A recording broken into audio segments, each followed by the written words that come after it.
Putri peri yang baik hati dan suci telah menjadi tawanan saya. Dia tidak melawan, malah membawaku kembali ke kaum peri. Bukannya dia telah dididik menjadi sepertiku.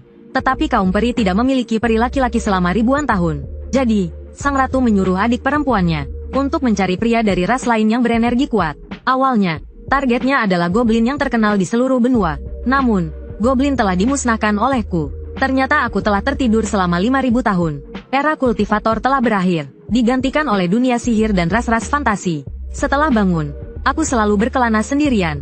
Setiap hari memburu goblin, hingga aku bertemu tim Catherine di hutan. Mereka terkejut melihatku sendirian, di tempat yang penuh monster ini. Pakaian orang ini aneh, dan dia tidak membawa perlengkapan untuk melawan monster. Lalu mereka mengarahkan detektor kekuatan batin ke arahku. Hasilnya, kekuatan batinku 0. Bahkan lebih lemah dari orang biasa. Catherine memberitahuku bahwa kekuatan batin adalah kemampuan khusus untuk melawan monster. Dibagi menjadi beberapa tingkat dari S hingga E. Aku tidak peduli sama sekali. Catherine, meski masih muda, sudah menjadi penyihir tingkat D. Dia dengan cepat menggunakan sihir untuk memusnahkan goblin di sekitarnya. Tiba-tiba, pupil mata Catherine membesar. Dia melihat seekor goblin raksasa. Namun, mereka kemudian menyadari bahwa goblin itu tidak bergerak. Zhang San yang berani berjalan ke depan dan menusuk lutut goblin raksasa itu. Lalu dengan percaya diri, dia mengatakan bahwa itu hanya mayat. Namun, sedetik kemudian, tangan kanannya terpotong. Kepala suku goblin raksasa itu telah bangun. Li Si langsung pingsan ketakutan. Catherine memintaku untuk tidak gegabah. Lalu dia menghampiri kepala suku goblin dan menggunakan sihir terkuatnya. Namun, kepala suku goblin hanya menepisnya dengan mudah. Makhluk ini setidaknya sekuat monster tingkat 3. Dibutuhkan pengguna kekuatan batin tingkat C untuk menghadapinya. Kepala suku goblin meninju, dan Catherine terjatuh. Saat dia hampir putus asa, dia melihatku hanya menggunakan 2 jari untuk menghentikan pedang raksasa kepala suku goblin. Sebesar apapun tenaganya, pedang itu tak bergerak sedikit pun. Catherine terpana. Aku dengan tenang menyuruhnya mundur. Jangan sampai terkena seranganku, raksasa. Pernahkah kau merasakan kekuatan petir? Kepala suku goblin tampak panik. Segera, kilatan petir muncul di awan. Saat listrik muncul di ujung jariku, sebolt petir menyambar. Melihat sihir petir yang dahsyat ini, Catherine tidak percaya apa yang dilihatnya. Mungkinkah dia penyihir jenius yang menyembunyikan kekuatannya? Fajar menyingsing. Zhang San dan Li Si terbangun dan mengetahui dari Catherine bahwa akulah yang menyelamatkan mereka. Mereka segera meminta maaf padaku dan bertanya apa rencanaku untuk membagi material dari monster itu. Aku langsung mengatakan bahwa aku menginginkan semuanya.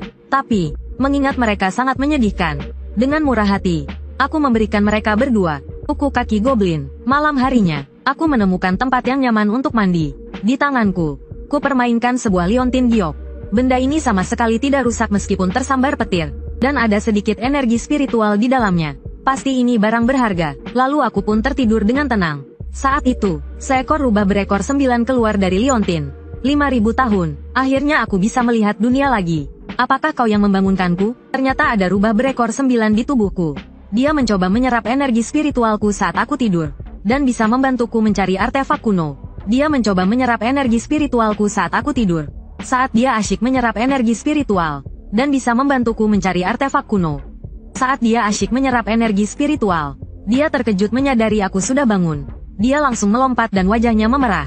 Tapi dia segera tenang. Dia menghembuskan kabut merah muda, dan menggunakan sihir penggoda padaku. Aku melihat 2 sosok wanita cantik dan mempesona. Tapi kemudian dia terlihat khawatir. Jika orang ini tahan terhadap sihir penggodaku, aku mungkin harus terus tidur.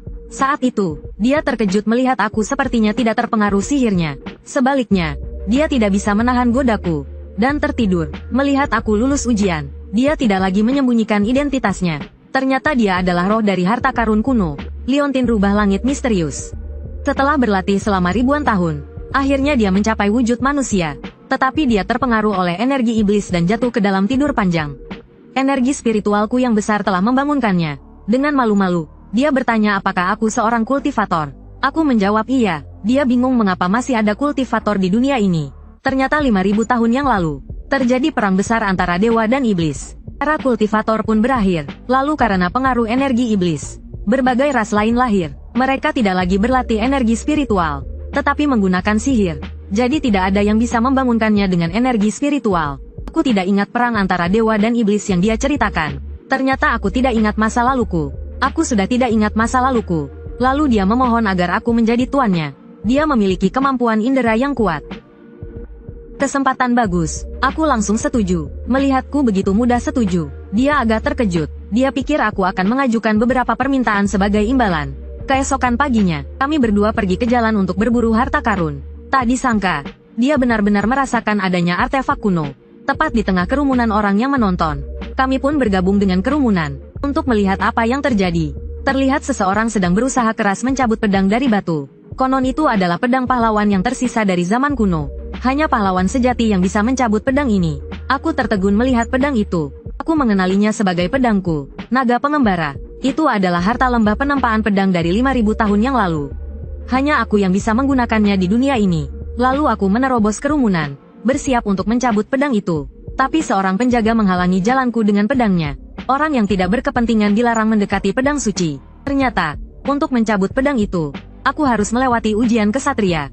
Dan untuk mengikuti ujian, aku butuh rekomendasi dari 4 keluarga besar. Saat itu, Catherine, yang kuselamatkan kemarin, muncul, dan mengatakan bahwa aku adalah tamu kehormatannya. Kedua penjaga itu langsung panik, karena Catherine adalah putri sulung dari keluarga Steve, salah satu dari 4 keluarga besar. Dia bilang bisa memberiku surat rekomendasi untuk ujian kesatria. Tak disangka, untuk mengambil pedangku sendiri, aku butuh izin dari orang lain. Ini membuatku sangat kesal. Saat itu, QB berbisik padaku, mungkin ada harta karun lain di dalam ujian itu. Aku langsung meminta Catherine untuk menulis surat rekomendasi untuk kami berdua. Karena tujuanku adalah hantu wanita di dalam ruang rahasia ujian. Tentang hal ini, bahkan seorang santa yang suci pun tak bisa membujukku. Awalnya, aku hanya ingin membantu gadis yang tersesat ini, dan menyapanya, tapi dia tidak ramah padaku.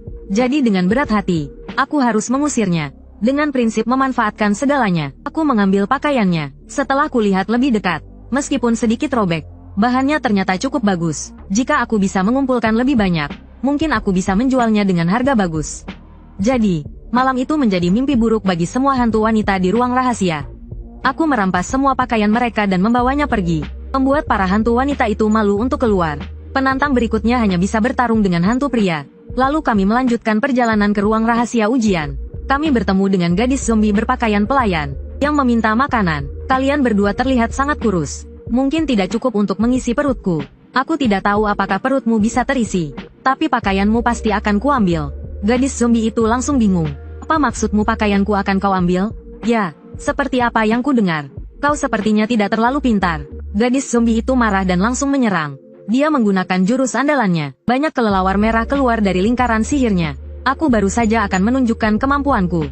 Api biru melesat dari sampingku. Seketika, kelelawar merah itu terbakar habis. Tak disangka setelah tidur sekian lama, kemampuanku mengendalikan api rubah masih handal. Kalau kau sehebat itu, serahkan padamu. Jangan sampai membakar pakaiannya. Gadis zombie itu marah karena kami meremehkannya. Dia kembali mengamuk, tapi aku tidak memberinya waktu untuk marah dan langsung menghampirinya. Mencoba meraih pakaiannya. Melihat caraku, wajahnya langsung memerah. Lalu dia berteriak, apa yang kau lakukan? Bahkan hantu pun kau incar? Aku tidak mengincarmu, hanya saja pakaianmu terlihat bagus. Lebih baik aku membantumu melepaskannya sebelum kita bertarung. Akhirnya, dengan kemampuanku yang luar biasa, dia tidak bisa melawan dan menyerah. Aku berhasil mendapatkan seragam pelayan yang indah ini. Dan aku mendapatkan inti iblis yang bisa melewati ujian. Tapi aku tidak berencana untuk meninggalkan dunia rahasia ini begitu saja. Lagi pula, masih banyak monster iblis yang menungguku. Saat itu juga, para biarawati di luar dunia rahasia merasakan aura yang kuat. Ini adalah aura monster iblis tingkat 4. Setidaknya, ujian harus diakhiri lebih awal. Catherine di sampingku menjadi khawatir denganku. Di sisi lain, di depanku sekarang adalah sumber aura kuat itu, Gargoyle. Dia bahkan tidak memakai baju. Tapi aku tetap tersenyum gembira, karena aku langsung mengincar permata di kepalanya. Selagi dia masih kebingungan, aku melompat ke arahnya, dan memberinya pukulan wajah yang membuatnya terlempar. Apa yang terjadi dengan orang itu? Jelas aku tidak merasakan sedikit pun kekuatan spiritual. Tapi pukulannya sangat kuat. Mungkinkah dia meninggalkan kekuatan spiritualnya? Dan melatih tubuhnya hingga batasnya? Sehingga pukulannya begitu kuat. Bocah tengik, aku sudah tahu trikmu. Coba pukul aku sekali lagi. Pertahanan absolutku pasti akan membuat tulang tanganmu remuk. Hasilnya, dia retak di seluruh tubuhnya karena pukulanku. Tapi dia masih tidak terima. Dia ingin menandingiku dalam sihir. Dia menggambar lingkaran di tanah, meluncurkan serangan kegelapan. Tiba-tiba, kabut hitam menyerang kami. Aku yang berada di depan terkena dampaknya lebih dulu. Kabut hitam ini mengandung racun. Jadi aku memberikan mutiara emas pelindung kepada ekor 9. Karena racun ini tidak berpengaruh padaku, Sekarang aku hanya perlu mengatasi sumbernya dan semuanya akan baik-baik saja. Terlihat bola petir kecil muncul di ujung jariku. Ekor 9 langsung mengenali ini sebagai hukum 5 petir kuno. Sedangkan gargoyle sama sekali tidak menganggap serius bola sihir sekecil itu. Dia ingin menunjukkan kepadaku apa itu sihir yang sebenarnya. Kemudian, bola sihir raksasa menyerangku. Aku tidak takut sama sekali. Aku melemparkan bola petirku. Ini bukan sihir, tapi seni abadi. Dalam sekejap, bola petirku menembus bola sihirnya. Kemudian, energi dahsyat meledak. Bahkan para biarawati di luar dunia rahasia merasakan getaran ledakannya. Melihat badai energi dari kejauhan, dia berkeringat dingin. Saat energinya menghilang, gargoyle telah menjadi arang. Untungnya, inti iblisnya masih utuh. Dan ekor 9 khawatir tentang racun di tubuhku. Jadi aku duduk bersila untuk mengeluarkannya. Tapi ekor 9 menerjangku, menghisap racunnya keluar dariku. Ternyata, sebagai roh peralatanku, selama aku memiliki aura spiritual, dia akan baik-baik saja. Di sisi lain, di luar dunia rahasia, semua orang bersiaga, berjaga-jaga jika ada monster iblis tingkat tinggi yang keluar. Tapi mereka melihatku keluar sambil membawa mayat hangus. Biarawati itu terkejut dan bingung. Mungkinkah orang ini menyembunyikan kekuatan spiritualnya? Apakah sebenarnya kekuatannya tak terduga? Saat ini, di kedalaman dunia rahasia, muncul seorang wanita iblis. Di dalam lubang reruntuhan, dia menemukan beberapa jejak. Aura familiar ini terasa sudah lama tidak dia rasakan. Bukan pohon, salah, ini aura spiritual, dan juga jejak pertempuran seorang kultivator. Aku harus segera kembali dan melaporkan ini pada Dewa Iblis. Dengan cepat kami kembali ke alun-alun pedang suci. Seorang biarawati memimpin upacara pencabutan pedang kali ini. Dan hanya aku dan seorang pemuda berambut pirang yang memenuhi syarat untuk mencabut pedang. Dia bersikeras untuk mencabut pedang terlebih dahulu. Aku tidak keberatan sama sekali. Lalu dia mengerahkan seluruh tenaganya. Tapi setelah berteriak cukup lama, pedang itu tetap tidak bergerak. Sepertinya pedang pahlawan hanyalah sebuah legenda. Tidak mungkin ada yang bisa mencabutnya. Dan aku dengan santai maju untuk mencabut pedang. Saat aku mencabut pedang naga berkelana, ia berubah menjadi naga biru. Berbisik tanpa henti di telingaku. Menceritakan kisah kejayaan kita di masa lalu. Setelah 5000 tahun, kau akhirnya menemukan aku. Aku tahu kau mencintaiku, tapi jangan sampai terpesona oleh ketampananku. Kalau tidak, aku akan semakin tergila-gila padamu. Seharusnya aku tidak mencabutmu. Dasar narsis. Catherine, yang berada di sampingku, melihat aku mencabut pedang suci, dan hendak maju untuk memberi selamat kepadaku.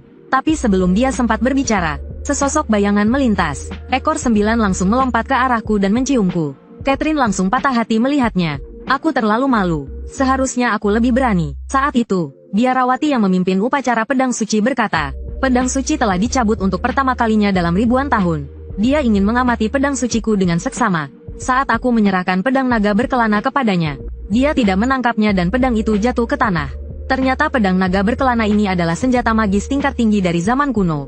Hanya aku, kultivator terakhir, yang dapat menggunakannya. Dan masih banyak senjata magis serupa yang tersisa di seluruh dunia. Kemudian kami diundang ke rumah Catherine. Dia memberitahuku bahwa inti iblis langka dan merupakan material berharga. 2 inti iblis yang kumiliki cukup untuk membeli 2 rumah. Tapi saat itu naga berkelana bersendawa. Inti iblis ini rasanya biasa saja. Lumayan. Naga berkelana, kau baru saja memakan rumahku. Aku susah payah mendapatkannya dari monster itu. Cepat muntahkan. Saat itu, mendengar kabar aku mencabut pedang suci, orang-orang dari 4 keluarga besar mengirimkan hadiah ucapan selamat. Tidak hanya baju zirah emas yang mewah, tapi juga 3 wanita cantik jelita. Aku langsung tahu mereka ingin merayuku. Jadi aku meminta kepala pelayan yang membawa mereka untuk memberiku uang tunai saja. Baru kali ini aku ditolak selama bekerja. 3 wanita itu langsung tercengang. Saat itu, biarawati itu juga mengirimkan medali ksatria atas nama gereja, dan mengatakan ingin menyentuh tubuhku. Tindakan seperti itu membuat Catherine dan ekor 9 terkejut. Ternyata biarawati itu memiliki sihir untuk merasakan berbagai jenis kekuatan. Dia ingin merasakan kekuatan dahsyat yang ada dalam diriku. Jadi dia menempel padaku dan merasakannya dengan seksama. Dalam sekejap, kekuatan yang meluap-luap itu berpindah ke tubuhnya. Kekuatan dahsyat yang tak tertandingi itu membuatnya berlutut lemas. Ini adalah kekuatan dahsyat yang melampaui telekinesis. Saat itu, aura monster kuat terasa dari luar.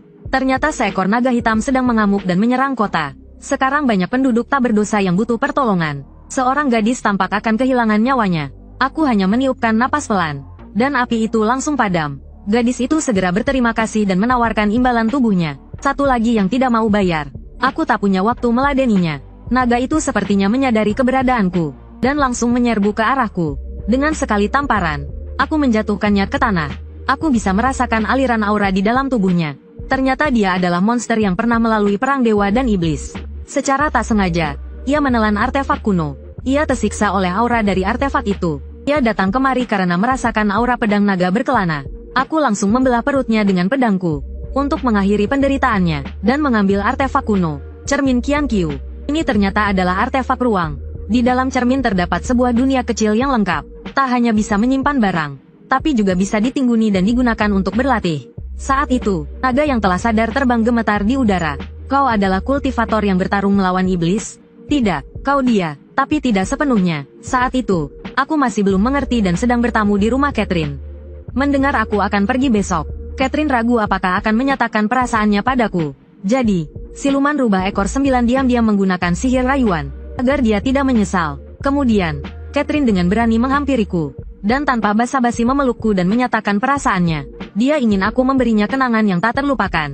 Malam ini sungguh malam yang panjang. Bahkan biarawati yang tidur di sebelah kamar pun tak bisa menahan gejolaknya. Keesokan paginya, aku dan siluman rubah ekor 9 mulai mencari makna perjalanan. Namun, seseorang menghalangi jalan kami. Hal ini membuat siluman rubah ekor 9, yang ingin berdua denganku, sangat marah. Si rambut kuning dari 4 keluarga besar ingin merampas pedang naga berkelanaku. Dan memanggil ibunya, Jenny, seorang pengguna kekuatan pikiran level S. Tidak hanya itu, ada juga 2 ahli level S dari 2 keluarga lainnya. Namun, setelah pertarungan singkat denganku, mereka merasakan kekuatanku yang luar biasa. Jenny mengira mereka kurang terampil, dan melepaskan kekuatan pikirannya untuk menyerang kami. Serangan secepat badai mengarah ke kami. Debu dan batu beterbangan. Bocah itu pasti babak belur dihajar ibuku. Namun, setelah debu reda, aku tiba-tiba muncul di depan Jenny, dan menunjukkan keahlianku. Dalam sekejap, aku melucuti pakaiannya. Jenny berteriak, hebat, sambil menutupi tubuhnya. Cambuk di tangannya jatuh ke tanganku, dan menjadi alat untuk mengikatnya. Apa yang akan kau lakukan padaku? Anakku sudah besar, hanya karena aku cantik. Aku harus diperlakukan seperti ini. 2 orang lainnya tak bisa hanya menonton. Mereka segera mengeluarkan jurus pamungkas. Satria berbaju zirah besi menjadi sebesar bukit, dan menebaskan pedangnya. Namun dengan mudah kutangkis hanya dengan 1 tangan. Lalu, aura mengerikan meledak dari tubuhku. Dengan sekali kibasan pedang, aku langsung mengalahkannya. Tubuhnya yang jatuh menimpa si rambut kuning hingga pingsan. Pedang petir yang telah kukumpulkan energinya langsung kuayunkan. Tanpa ragu sedikit pun, aku berbalik dan lari. Anak itu jelas bukan tandingan kita. Tapi sekuat apapun dia, pasti dia tidak bisa mengejarku. Namun saat dia menoleh, dia menyadari entah sejak kapan aku sudah berada di sampingnya. Lalu, dengan 1 sambaran petir, dia langsung hancur berkeping-keping. Kemudian, di bawah tekanan aku dan Yulong, air mata menyerah mengalir dari mata Jenny. Dia bilang bersedia memenuhi semua permintaanku. Lalu, kukeluarkan surat hutang yang sudah kusiapkan. 10 miliar batu roh. Kenapa kau tidak merampok saja? Baiklah, transaksi 10 miliar ini akan kupenuhi. Sialan, aku sudah memenuhinya, tapi dia tidak melepaskan ikatanku. Saat itu, sesosok muncul di hadapannya. Manusia, cepat katakan padaku, di mana kultivator itu berada? Ratu Iblis menyerah padaku dengan sukarela, dan mengatakan akan memenuhi semua permintaanku. Itu karena dia mengira aku adalah dewa iblis yang dia kagumi. Ternyata belum lama ini, Ratu Iblis merasakan aura seorang kultivator. Maka dia memutuskan untuk turun tangan sendiri, ingin melenyapkanku sepenuhnya. Namun, dia bertemu dengan Jiu Wei yang sedang berjalan-jalan. Tiba-tiba diserang. Dia langsung jatuh tersungkur. Untungnya, di saat-saat terakhir, dia melancarkan teknik pesona. Dalam ilusi itu, Ratu Iblis bertemu dengan Dewa Iblis yang telah lama dikaguminya, dan menerima anugerahnya. Hal ini membuat Ratu Iblis begitu gembira hingga kakinya lemas dan tidak bisa berdiri tegak. Melihat itu, Jiu Wei ingin melancarkan serangan fatal. Namun, saat dia menggunakan api rubah untuk menyerang, Ratu Iblis mendahuluinya dan menusuk dirinya sendiri. Ternyata dia menggunakan rasa sakit untuk memaksa dirinya keluar dari ilusi. Meskipun dia tidak ingin bangun dari ilusi, dia tidak mengizinkan Dewa Iblis dinodai. Lalu, dia membuat batu runcing menancap ke arah Jiu Wei. Saat itu, aku tiba tepat waktu dan menghancurkan batu runcing itu. Berbahaya bagi perempuan keluar sendirian di malam hari. Lain kali, ajak aku. Jiu Wei langsung menangis terseduh-seduh. Sedangkan Ratu Iblis, saat melihatku, tubuhnya gemetar dan mundur beberapa langkah. Itu karena dia menyadari penampilanku mirip dengan Dewa Iblis. Tidak, ini pasti ilusi lagi. Kalian pasti akan menyesal. Lalu, dia menggerakkan pecahan batu yang tak terhitung jumlahnya ke arahku. Aku akan menghancurkan kalian menjadi debu. Debu langsung bergulung-gulung. Orang itu pasti sudah hancur lebur. Tetapi saat debu menghilang, Terlihat aku berdiri tanpa cedera di dalam perisai pelindung. Melihat itu, Ratu Iblis langsung tercengang. Ini adalah jurus andalanku. Bagaimana bisa begini? Dan aku hanya mengayunkan tanganku dan langsung menerbangkannya. Bagaimana dia bisa sekuat ini? Apakah ini seorang kultivator? Kemudian dia merasakan aura, seperti iblis meledak dari tubuhku.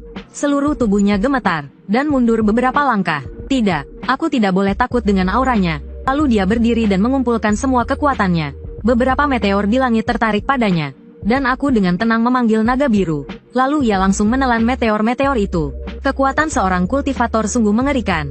Mungkinkah dia orang yang diramalkan oleh pendeta besar?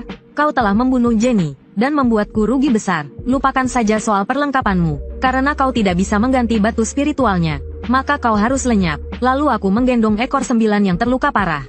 Untuk mengobatinya, dia bilang dia bisa pulih dengan cepat jika diberi energi spiritualku. Untuk meningkatkan efisiensi penyerapan energi spiritual ekor 9, kami pergi ke sebuah kolam. Setelah kontak intim semalaman, ekor 9 pulih sepenuhnya. Lalu kami melanjutkan perjalanan. Saat itu, ekor 9 merasakan aura harta karun lagi. Lalu kami melihat sekelompok orang mengejar seorang gadis peri untuk merebut sirup madu miliknya.